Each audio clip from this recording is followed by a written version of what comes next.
INA Podcast. La radiodiffusion télévision française présente Les aventures de Tintin d'après Hergé, feuilleton de Nicole Strauss et Jacques Langeais, musique originale de Vincent Vial, réalisation Jean-Jacques Vierne.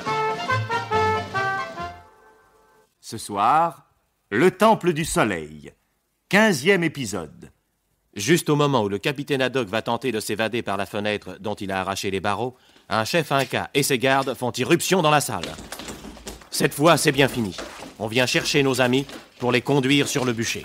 Un serviteur s'avance, tenant une tunique couleur orange, agrémentée à l'encolure et au bas de petites flammes d'or. L'heure est venue. Oh.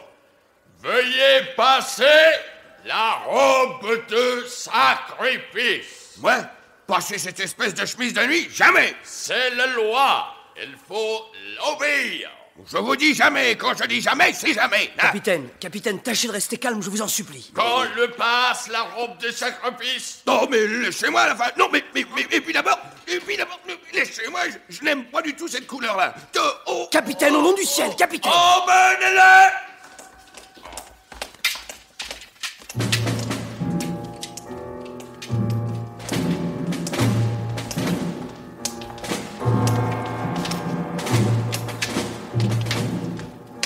Tintin et Haddock ont revêtu bon gré mal gré la robe du sacrifice.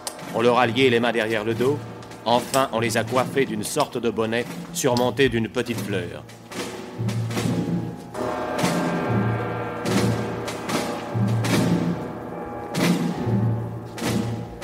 Encadrés par des gardes farouches, ils sortent bientôt du Temple du Soleil et débouchent sur une vaste plaine herbeuse entourée de montagnes. Au fond à gauche, sous le mur d'enceinte, l'Inca protégé par un dais écarlate. Autour de lui, les hauts dignitaires. Au milieu de la place, un bûcher surmonté de 3 poteaux. C'est le bûcher de nos amis. Le bûcher. Voilà notre bûcher. Et vous croyez que je vais monter là-dessus, moi? Jamais. Wako. Toi, avancez.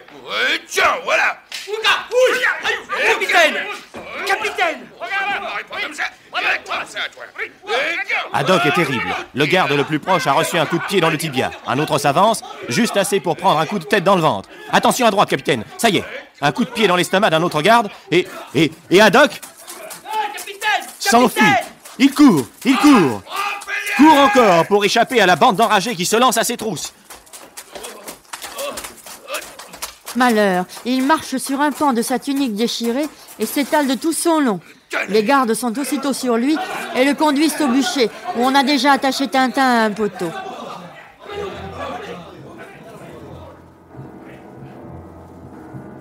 Deux poteaux sont donc maintenant occupés, mais il reste le 3e.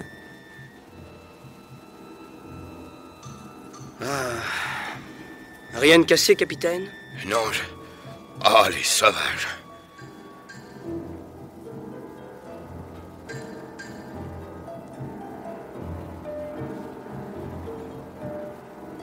Tiens, quelle est cette musique? Vous appelez ça de la musique, vous? Regardez là-bas. Oh, on se croirait au carnaval. Des musiciens viennent de sortir du temple. Ils sont coiffés de bonnets phrygiens verts, rouges ou jaunes et vêtus de tuniques courtes. Oh, c'est vraiment trop de nerfs.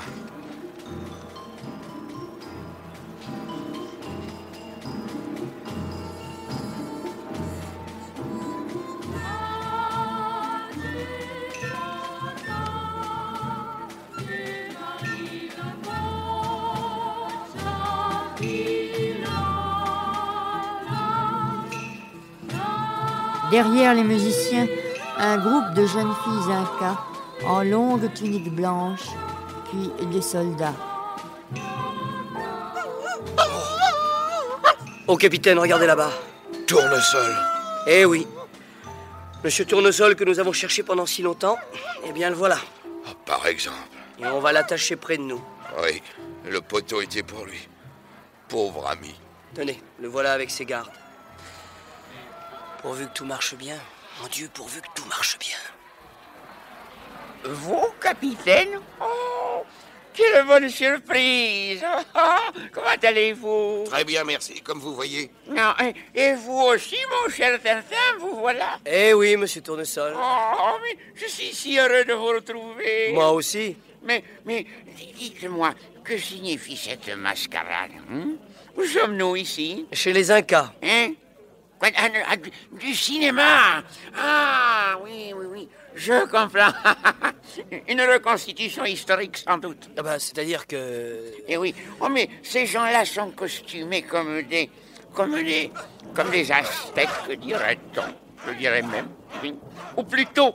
que je ne dise pas de bêtises. Non, comme des Incas. Des Incas, voilà, monsieur Tournesol, vous l'avez deviné. Voilà, c'est vrai, ils sont admirablement grimés. Ah, ça... Eh oui.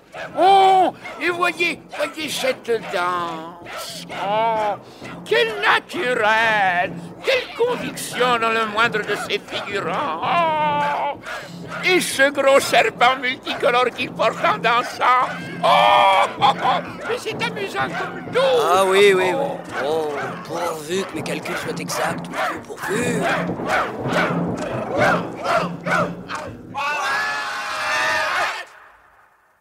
Noble fils du soleil, voici venu l'heure du sacrifice. Que le sacrifice commence. Que le grand prêtre du soleil s'approche du bûcher.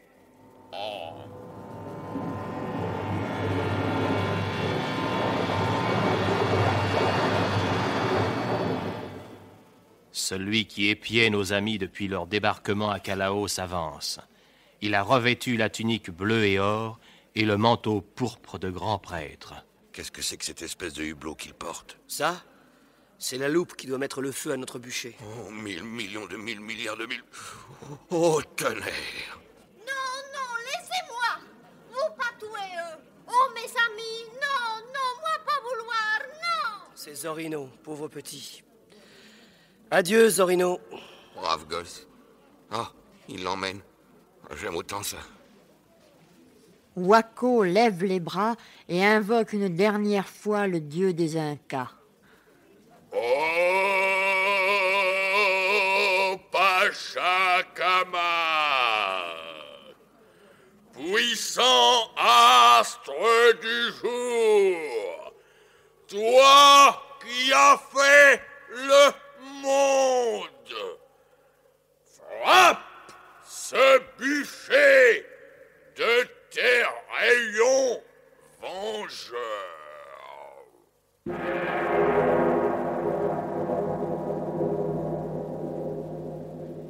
Et le grand prêtre braque la loupe sur la paille sèche entassée au pied du bûcher.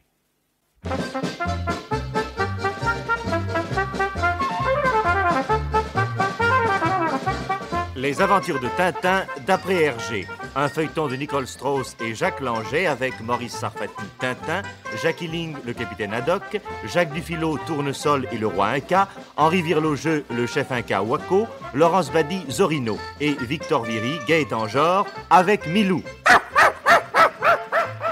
Orchestre et chœur sous la direction de Vincent Vial. Prise de son, Jean Jusforgue et Jacques Chardonnier. Bruitage et effets sonores, Joël Noël. Assistante, Michel Pietri. Musique originale de Vincent Vial. Réalisation, Jean-Jacques Vierne.